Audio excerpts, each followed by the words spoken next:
All right.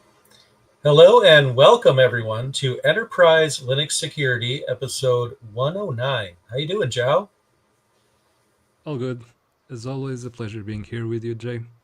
And yeah, today we have like the most breaking news we could possibly have. We actually teased this report a couple of episodes back, but Yep. we at TuxCare we're officially launching the report today. We're making it available today. Just out of the gate, the link to download the full report is on the video description on YouTube. I believe it will be everywhere where this is available. hmm So if you want to follow along, it doesn't require registration. We don't want your email address. Just download the report and have fun with it. It has lots of interesting information which we'll cover. hmm And yeah, it's not gated at all. Yeah, 59 pages, if I remember correctly, in this report. And I was browsing through it earlier today and finding some surprising factoids that we'll be getting into, some of which is not surprising. So I think there's going to be a Yeah. mix of course that's the case, or of course they're doing that, or more, or even worse, of course they're not doing that, as we'll get into. But then there's some, especially when we get into distribution usage percentage.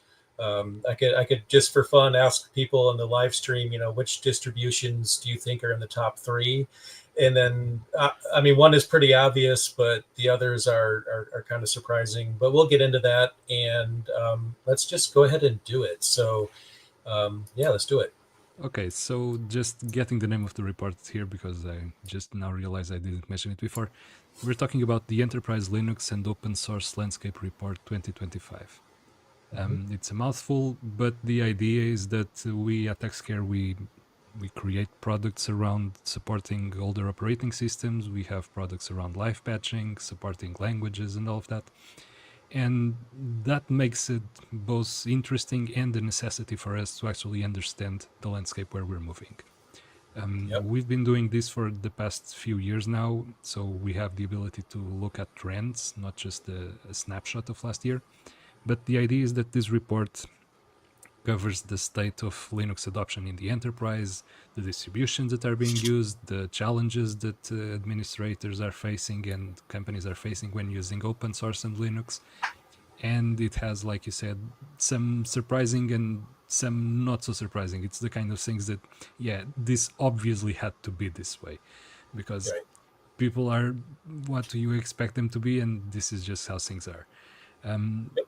The first one, which is pretty obvious if you actually think about it and think about the weight that this distribution had, is that CentOS continues to exist massively in the enterprise, even though it's end of life now. The last CentOS version that was available and supported was officially supported was CentOS 7. It reached end of life in June of 2024, but there are still almost 35% of organizations still using CentOS.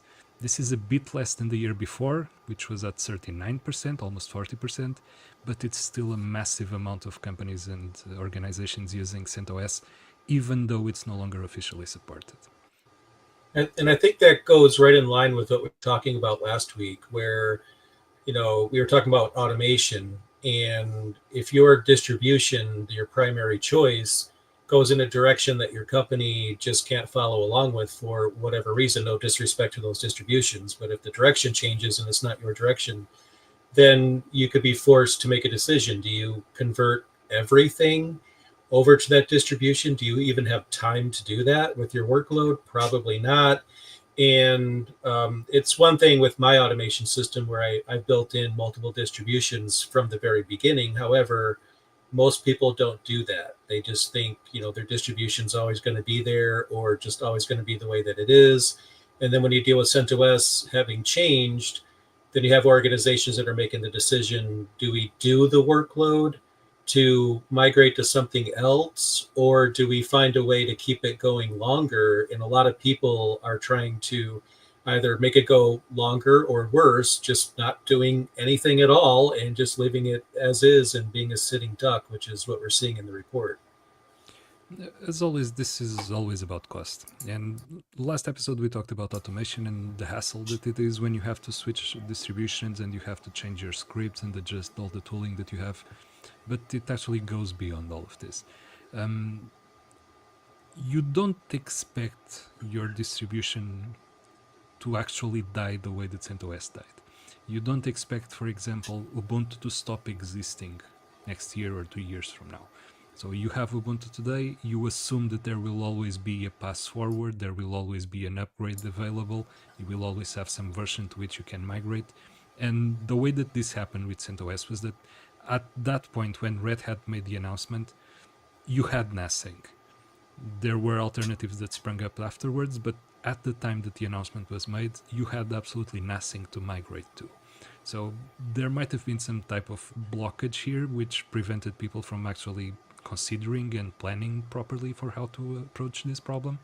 But changing your entire infrastructure overnight, it's not something that happens. And this is not just about distributions. This happens with everything, applications, training, everything. You don't just change the way that you have your infrastructure set up just because something changed. So people continue to run CentOS. In fact, those 35% that I mentioned that are still running CentOS, about half of those are still running either CentOS 6 or CentOS 8. CentOS 6 has been out of support for how many years now? 4 or 5 years? And companies are still running it. And yeah, there are, and I'm not kidding here, I'm not exaggerating here, but there are thousands of vulnerabilities that affect CentOS 6. If you don't have any source of support for CentOS 6 and you still have systems running CentOS 6, you have thousands of vulnerabilities that affect those systems. That's massive. Yep. Yeah, it really is. And it's, it's just a matter of time before this keeps on going. Obviously it's going to keep on going this way. It's part of the reason why we see companies, in the news. It's like, okay, who's the victim this week? Who got breached this week or ransomware this week? And it's a sad thing that a lot of companies have to learn the lesson the hard way. But to be fair, I've, earlier in my career worked at companies where you so much as mention upgrade or patch or change of distribution, and you could watch everyone's smiles in the room just go, like, oh my gosh, the anxiety goes up. And then the mentality is, okay, what's going to break when we do this? And then, everything's working fine right now. Our customers are happy. Their website's running fast. It has been fine the last year. So what could possibly happen? And then they, something does happen, and then they have much more money to spend to fix and rectify a situation than presumably they would have had if they migrated to another platform. And then, as we'll talk later, it's also about, when they do change platforms, where are they going? And that's in the report. It tells us this, and that's pretty important as well, because where do you go from here? But then far too often we have people that just stay where they are, and it's just not good. About 42% plan to have some type of extended lifecycle support. Again, we at TuxCare, we offer that. And another 42% plan to migrate to other distributions. The ones that are planning to migrate, they will have to bite the bullet, and they will have to do the work and support all of those changes going forward. Right. Surprisingly, the rest, because this doesn't add up to 100%, the others, almost 13%, they want to continue running CentOS without any support. So they know they're at risk, they expect to be at risk, and they will do nothing about it. And we'll touch back on this subject further along, but this is probably the worst position that you can be in as a sysadmin. When you have systems that you know that are vulnerable, you have no recourse, you have no ability to fix the problems, and you're told that you need to continue to run those systems. That's the most stressful position that you can be in as a sysadmin, at least from my point of view. It's true. I've run into that a lot where, and I feel like it's often the case, probably the majority of the time, where system administrators understand this. They understand what end of life means. They understand what happens when you run these. But if you have a CTO that's not very tech savvy, for example, it can often be hard to do the right thing. It's not enough sometimes that you want to do the right thing and you know what the right thing to do happens to be, but you have to get the buy-in from your team or your company to make a drastic change. And it's sometimes hard when they don't understand what could happen to sign off on a maintenance window or period of time of testing to make that happen. So it can be really frustrating for system administrators to not be able to do the right thing just because they're shot down when they ask. And then when things fall over, then they have to work nights and weekends just to fix it. They're probably thinking, well, if they would have listened to me, I wouldn't be working this particular weekend. But so I want to make sure we're not coloring this, and we're not. I'm just as an aside that system administrators are making bad choices. Some of them do, but I think often it's just the bureaucracy of everything that sometimes gets in the way and makes it harder for system administrators to do what they need to do. And having that resistance can add frustration to the job. And of course, we ask the follow-up question there. If you're willing to migrate, where are you intending to go to? What's the distribution that you're going to go for? And the majority are predominantly going to stay within the RHEL ecosystem. And again, for the same reasons that we mentioned at the start. It's the direction that requires the least amount of change from your end. So Right. your tooling will probably require the least amount of changes, if any. You have some choices now, like Alma Linux and Rocky. You can go read the report and check the preferences. I'll give you the top there, but again, Alma Linux is well positioned. Rocky is well positioned. RHEL itself is well positioned. But another interesting thing there, and about those specific results, if you add up all the free distributions, they still make up the majority of the RHEL ecosystem. We touched on this at the time when RHEL announced that they were changing the way that CentOS would work with CentOS Stream. And one of the things that we discussed at the time was that RHEL amounted to a minority of the actual RHEL ecosystem. They are not the majority by any means. The free options are. And the way that RHEL approached this, they were shooting themselves in the foot because they might make the entire ecosystem less useful for them.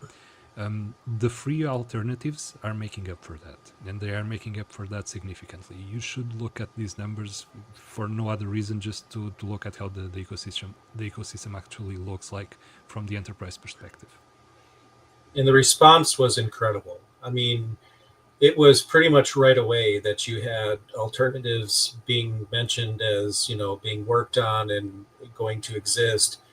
Alma Linux and Rocky stepped up. Hey, we're going to do this thing, and they did it. And it wasn't that it wasn't like Unity, how some people wanted to keep that desktop environment alive and then they didn't. But when it comes to enterprise Linux, everyone stepped up and they got the job done. And I think that's one of the most incredible things about open source is just the people that step up and build something new out of it. So it's kind of humorous to me. Red Hat wanted to more tightly control the market here, and they just ended up creating more competitors. Yeah, that's unintended consequences right there. Yep. Moving on to cybersecurity incidents. So the year before, we had about half the respondents saying that their company had suffered the cybersecurity incident on the year previous. So that was referring to 2023. On this report, that number actually lowered. About 40% of the organizations reported that they suffered the cybersecurity incident. 60% of the ones that did suffer a breach, they reported that this was linked to having a patch available but not applied, meaning that they had the solution to the problem, but they, for some reason, could not apply that solution. This ties directly into what I was saying before. It's that awful situation where you're seeing your systems having this vulnerability or that vulnerability, or being potentially affected by a given exploit, and not being allowed to fix it and to solve the problem. And again, having been in that position, the stress that it is going back to work every single day and knowing that your systems could have been hacked overnight, and not trusting your systems anymore if some actual hacker that knows their things actually got in and got access, and you have no way of telling if that actually happened or not. Again, incredibly stressful position. It is. I think far too many of us have been there. I've had situations where even getting a disk replaced in a RAID array was a chore to get approval for, and that's a situation where if you're doing it right, sure, it's going to lower performance while it repropagates everything. But I've had situations where even that was hard to get, and everyone else too. And you're right, it's not, as a system administrator, you know what could happen, and you know what the ingredients are to make something bad happen. And when those ingredients are there, and you're thinking, just like you said, I don't know, I'm a little nervous here, especially considering, the security industry turnaround can be quite high, because you'll have someone or a company that's breached, and then they fire the security person, and at no fault of their own. I mean, even with the best security team on the planet, I mean, it's a tug of war match between security and threat actors. So often, you're with an employer that doesn't fully understand, what could happen, and the fact that there's no 100% security, it just doesn't exist, and it's just, yeah, stressful. It really is. There's a disconnect between vulnerability awareness and actually the remediation for those problems. The biggest factors contributing to this were the main one was communication. Some organizations just communicate among teams using stuff like emails and spreadsheets. They don't have tooling specifically designed to do that. Others at about 29%, the ones before were 32%. Another major reason for not being able to patch on time is the inability to take critical systems offline. We all know that. You cannot take down the web servers, you cannot take down the database during sales period. This is peak sales, you cannot shut down those systems. We need the sales to come in. We need business activities to come in. You cannot stop that just because there's this vulnerability that might be exploited. We've all heard that before. Another factor there is human error. They know about it. Maybe it got lost in the communication. Maybe somebody forgot to apply a patch when it was available. That's also a big factor here in still suffering from these problems. Right. Yeah. Then another thing that we asked last year, we had these big incidents in security. We recapped them on episode during the first episode of the year, I believe. We had the XC incident, we had CrowdStrike, we had United Health. There were lots of incidents last year that were really, really major. So some things that we asked about was how that affected companies, because some things at that scale, they have to have an impact, and we believed it had an impact, and we asked people about it. So the XC incident had widespread awareness. About 83.6% of the respondents were familiar with it, which is pretty good, considering that this was a problem at the open source project management level, meaning that at its core it was just about managing one specific open source project among millions of them, and still a majority of people were aware of it. Yeah. And again, just a recap. This was probably a state-sponsored situation. This was a massive operation that lasted for many years until it resulted the way it did. It had the end result that it did. It was caught completely by accident, completely by chance. And the end result was a backdoor on every single Linux system worldwide. The scope of this is incredible. This caused that about 70% of organizations reviewed their open source supply chain processes, the way that they vet new stuff that they bring in, the way that they vet the new applications that they deployed, the new tooling that they bring in. So this forced a significant change in the way that organizations look at the open source supply chain. Really, really striking that so many actually changed the way that they did things. Yeah, I'm happy to see that. I just wish it wasn't for, such a bad reason. I would love it if, everyone woke up in the morning and decided to care, and for no other reason they just decide to care about it. But it often is the case that, it takes something bad to happen for people to, pay attention to it. So the most common actions that companies took here were about specifically conducting training on secure programming practices, which is always great. More than half did that. Increasing use of security tools, things to check dependencies in projects, to make sure that you have full visibility on what your tools are bringing in, and addressing software bill of materials. This is actually a pretty nice concept, and it's unfortunately that we might actually phase out S-bombs before we actually use them properly, because there are already other tools being brought in to do the same thing, and I don't know if... Again, I know exactly why this is changing. It's because some of the big names in the industry are not really compelled to using S-bombs when they have their own in-house solutions, and walled gardens are a thing here also in Linux for some reason. Again, I digress here. But it's really, really interesting that a problem at this scope that affects just an open source management project. It's really interesting the widespread impact that it was. I mean, CrowdStrike had a great impact, but we all knew about CrowdStrike from watching CNN. You didn't have to be aware about open source stuff. You didn't have to pay attention to Linux or the Linux ecosystem at all to know about it. This was such a niche thing, and it had such an impact. This was massive. And that really surprised me that it had the reach that it did.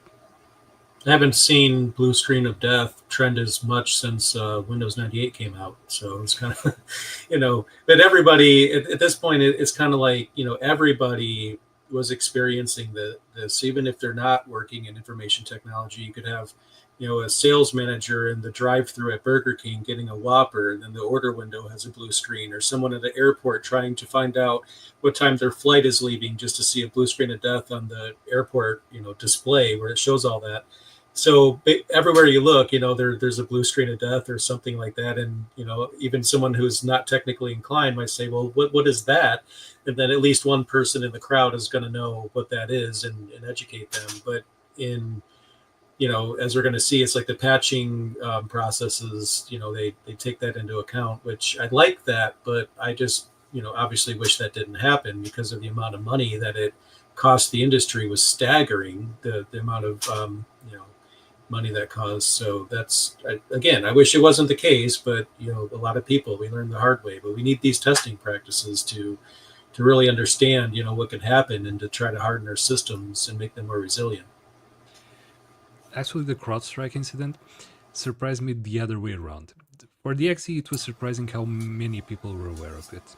For the CrowdStrike one, I was surprised that not 100% of the respondents said that they were aware of it. Only 87.7% said that they were.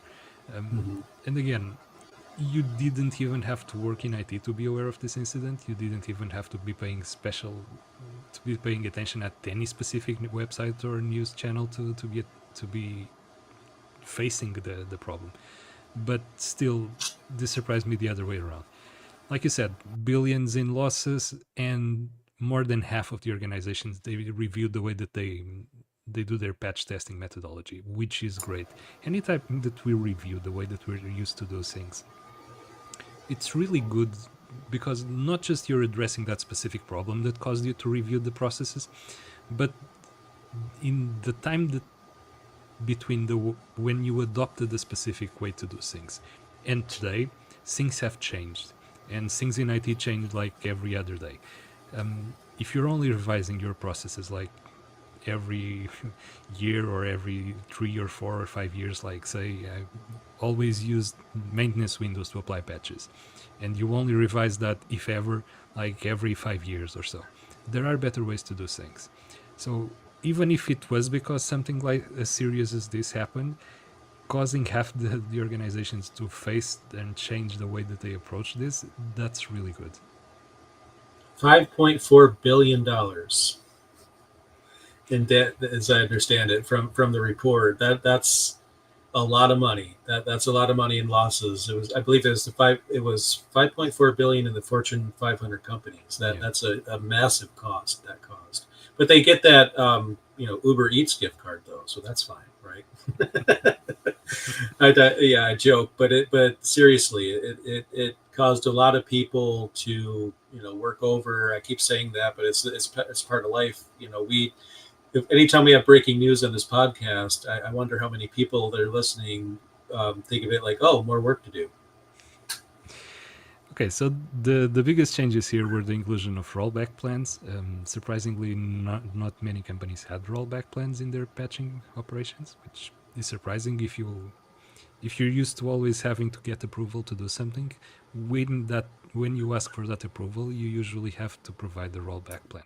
But apparently, the majority of organizations didn't have that, at least in an official way, and now they do, and that's great. Broadening the testing scope is also great. Means that you have larger lab environments, you have better lab environments if that's the case. But again, really a good improvement as well. And establishing formal processes. It's not just, hey Joe, we need to update 10 servers today, and that gets written nowhere and nobody actually checks if they were updated or not. Formalizing stuff, having stuff written down. You don't need that for the home lab. You don't need that if it's just you and someone else working on the small shop on the corner. But as soon as you get to the enterprise level of things, you have hundreds of people, thousands of people working in the company. You need the processes formalized. You need to be able to look something up when someone new comes into the team, or you need to do something in a hurry. You don't. You can't rely just on your muscle memory to know stuff. You need to have stuff written down. That's a must. Unfortunately, you only realize that you don't have it when you need it. So having the ability to create this type of formal processes before you actually need them, this is great.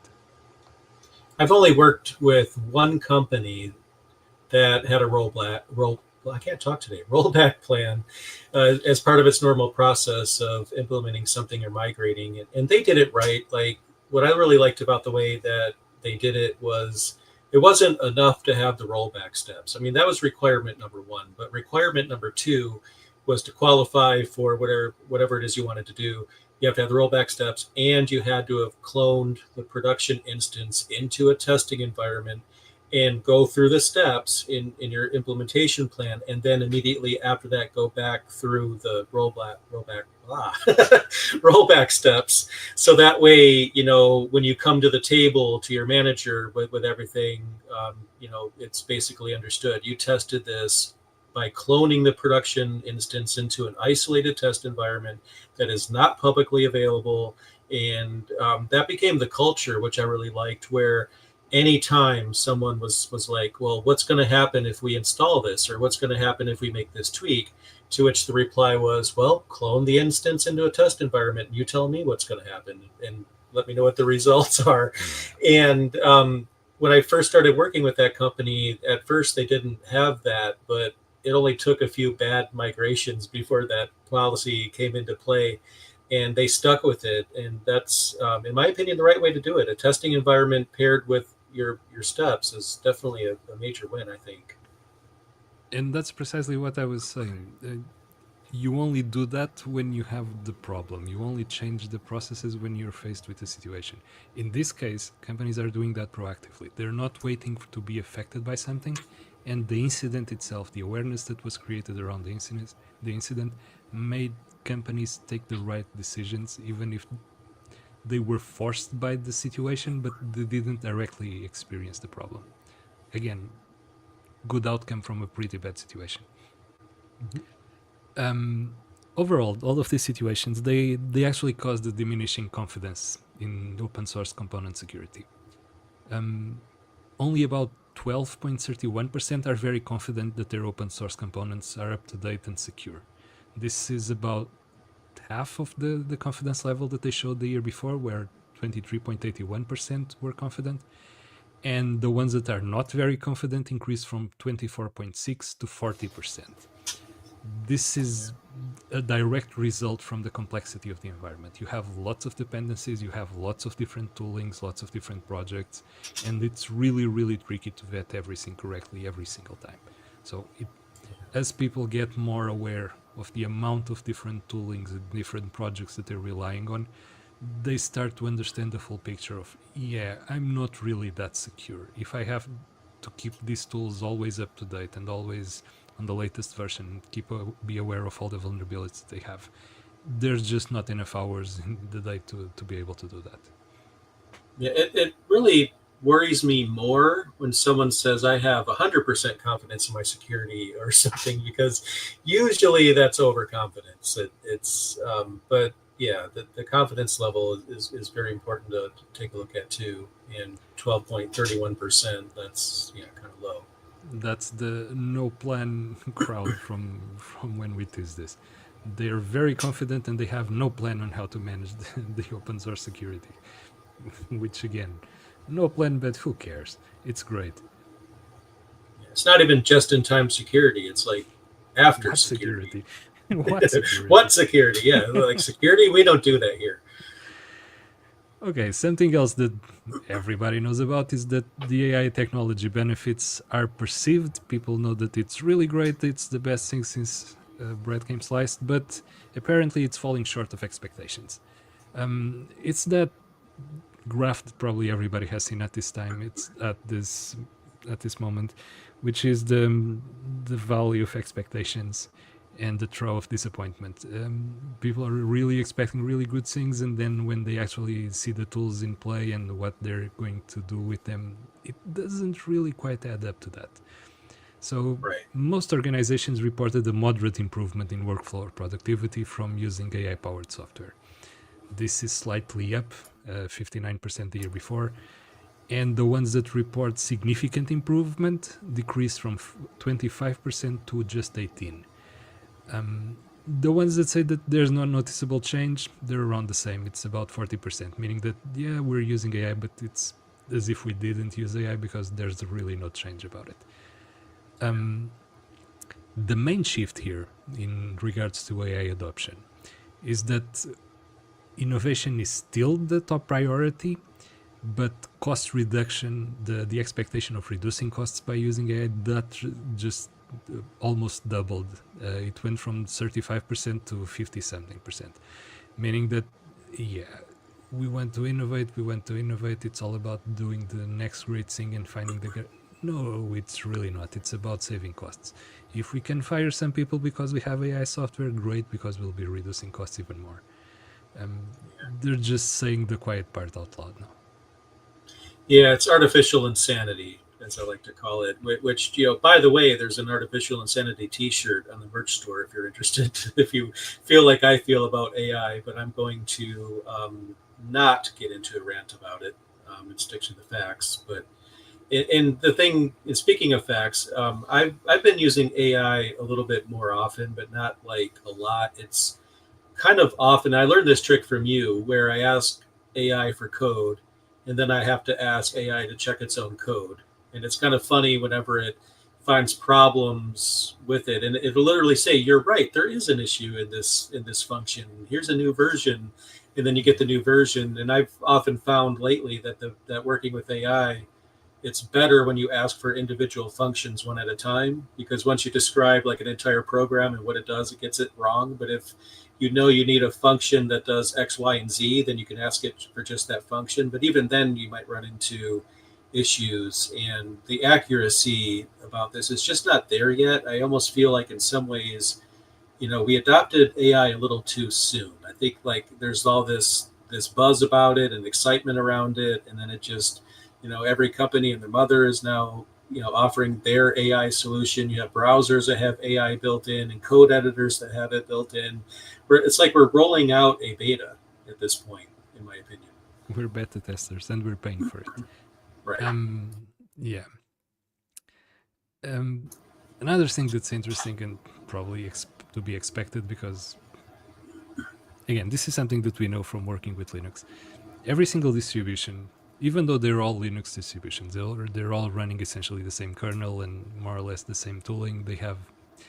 They will be promoted and have some special tweaks and some special sauce to be better at doing some specific function more than others.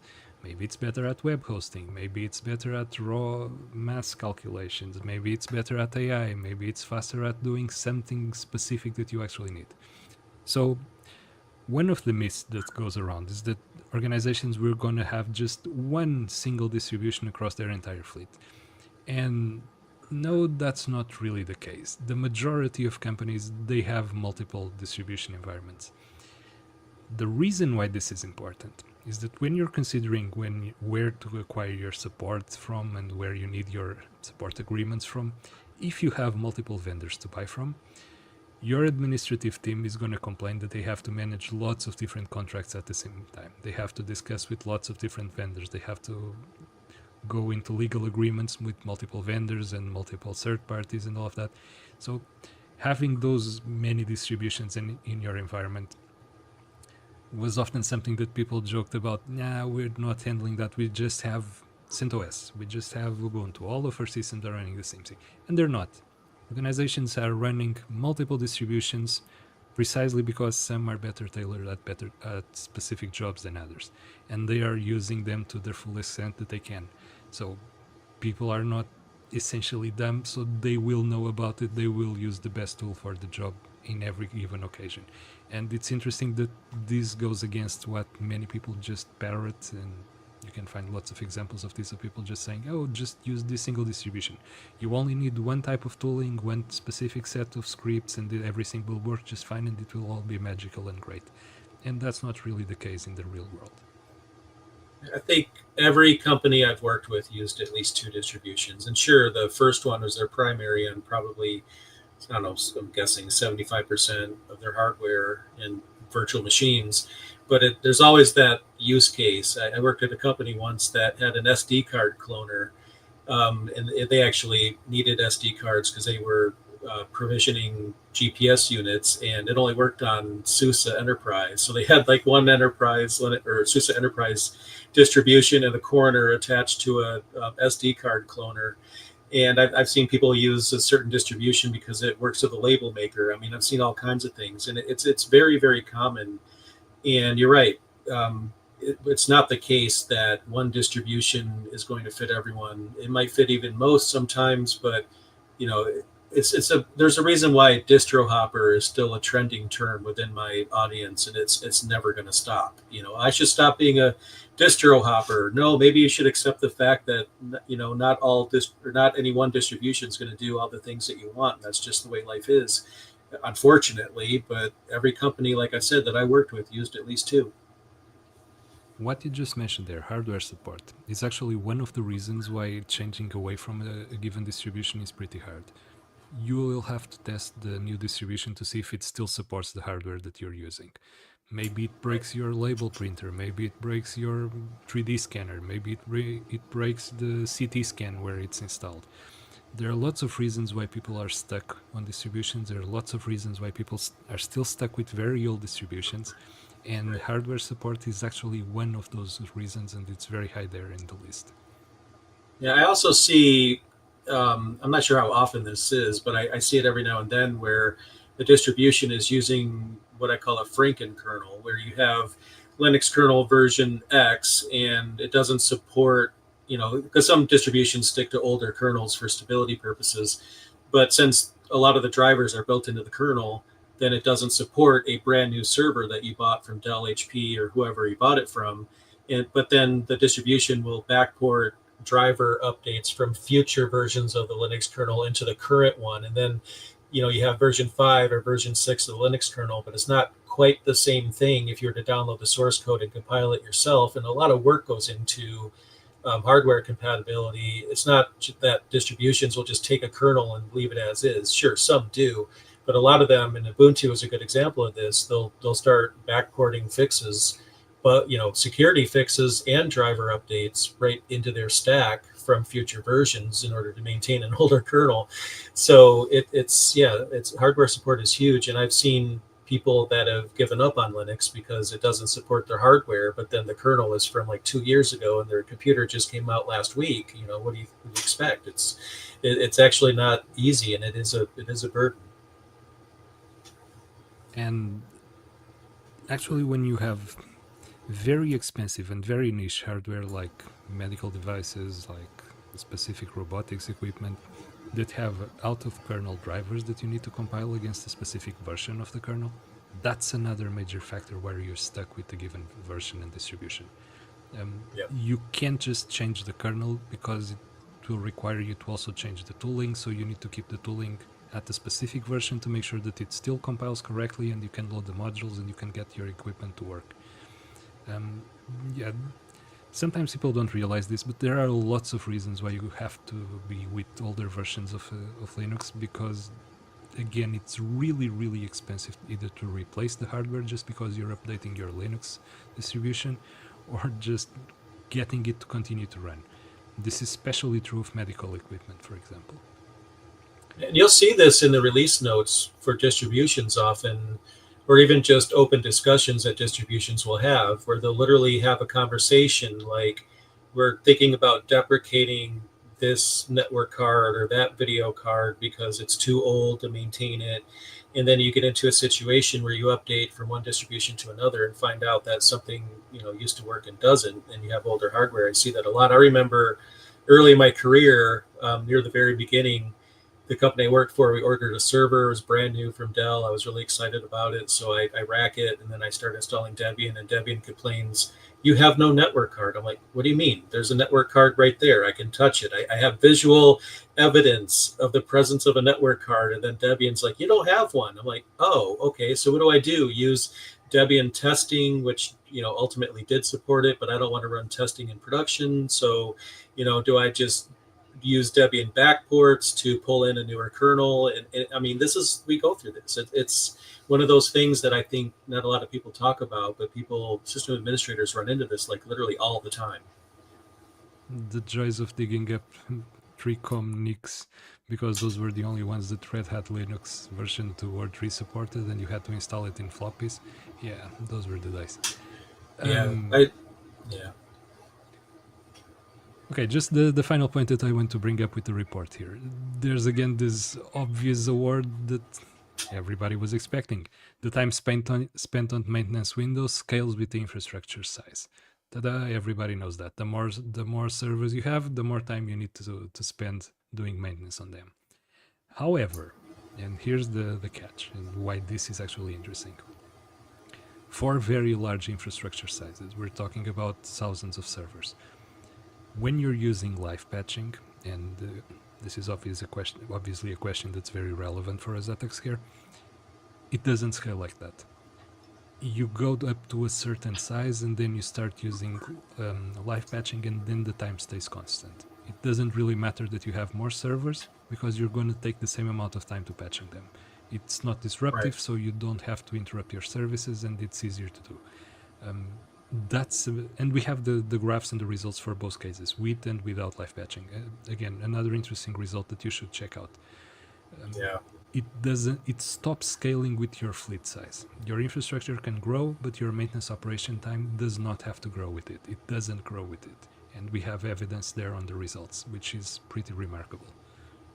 Yeah, live patching is magic to me. Like, it's just like ripping the tablecloth off a table without having any of the dinnerware fall to the floor. I mean, it's essentially what you're doing. You're taking something that's running and you're implementing a patch right into running code, which, if you would have asked me 20 years ago, I would say that's impossible and that'll never happen. But it's happening and it's here, and we have it. And something I definitely would like to see where people use. I use it. I don't use it personally in lieu of rebooting. I still reboot regularly my servers, because my mentality has always been, if someone can't access learnlinux.tv for 5 minutes, I'm not going to lose any sleep over that.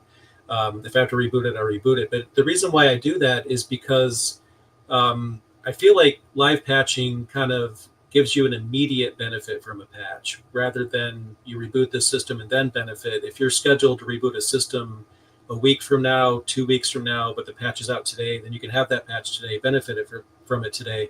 And then at some point, if you need to reboot later on, or maybe you won't because you won't need to in that case, but you'll make that determination as a system administrator. But regardless of what your policy is on rebooting, it gives you that ability to benefit from it right now, because threat actors aren't waiting. There's no code of honor where I need to wait for that company to reboot their servers just to make sure that, I'm giving them an opportunity. No, if the vulnerability is there right now, they're going to leverage that right now. They're not going to wait. Neither should we. And yeah, we covered some of the points on the Enterprise Linux and Open Source Landscape report. Again, the link is in the description. It's not gated. You don't have to enter your email. You don't have to give us anything to access it. There's just a download button and you get the PDF there. Yep. Because somebody was talking about this on the chat, and we were actually not going to raise the subject since the episode is already running long. But somebody talked about these specific vulnerabilities, and they are relevant. They are making the news. So there are two vulnerabilities around OpenSSH. These ones didn't get fancy names, which is amazing. It's CV-2025-26 465 and 466.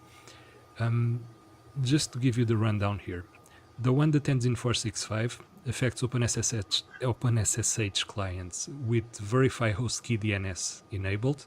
It affects versions from 6.8p1 to 9.9p1. And the other one, CVE-2025-26 26466 affects both clients and servers, versions 9.5p1 up to 9.9p1.